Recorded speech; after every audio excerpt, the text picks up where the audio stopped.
My name is Danny Clayton, and this is Conspiracies Unpacked, where we dissect the intellectual conspiracies that have mystified humanity for generations. Like, is Keanu Reeves an immortal vampire?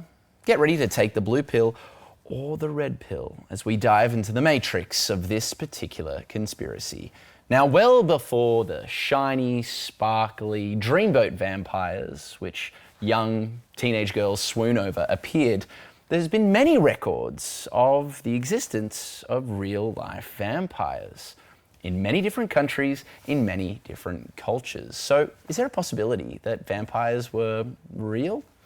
Breaking down this theory is Dr. Richard Hames. Before we sink our fangs into Keanu, let's talk about vampires. How long ago have we seen vampires popping up in literature, history books, art?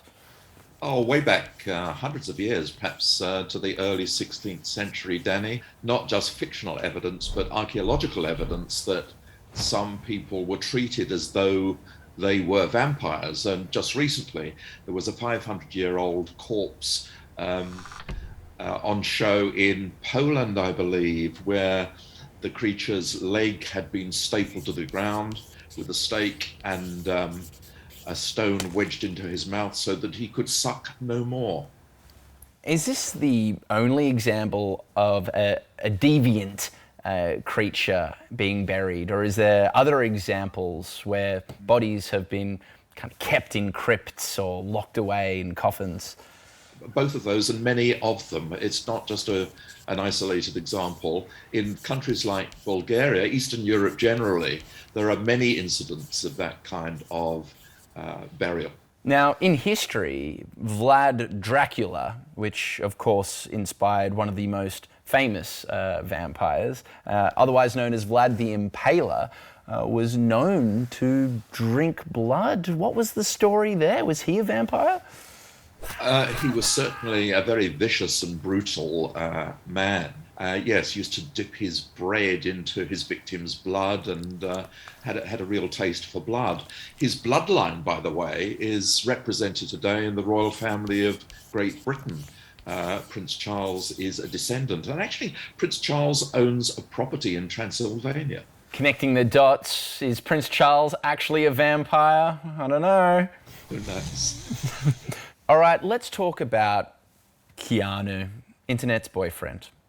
Where was the first Keanu in history? Where did we find his first doppelganger? Keanu was Charles the Great. Going back to the year 740, Charles the Great was the founder of the Holy Roman Empire. That's where it all started. First sighting. And what evidence do we have of that? We do have paintings where we put them side by side and it's just unmistakable that they're the same people. Absolutely, the paintings, yes.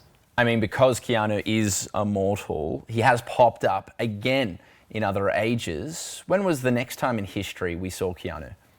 I'm not sure it was the next time, but certainly in the early 20th century, the French actor Paul Monod, who is definitely a lookalike and definitely Keanu, no doubt about it. But did Paul die? Did we find his body? Was there evidence that he disappeared? Not sure, because the body I don't think was ever found, although there was some conjecture that he died of a heart condition. Okay, so a little bit of mystery there. So we've got someone that looks exactly like Keanu, but then he disappears. How convenient. Now, truth seekers would compare pictures of Keanu from 1994 to those taken of him recently.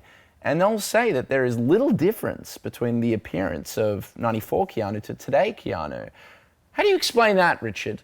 There's a lot of work being done in the scientific community to extend life and to cure death in terms of treatments, cryogenics, that kind of thing. So it's not beyond the bounds of possibility that he's latched onto a way of maintaining life.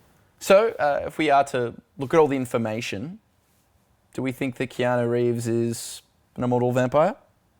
I don't think there's anything doubting that he's absolutely immortal. Okay, there it is. We put a pin in that one. We've got the facts. Don't do your own research. We have the answers. Is Keanu Reeves an immortal vampire? Yes. Yes, he is. This is Conspiracies Unpacked.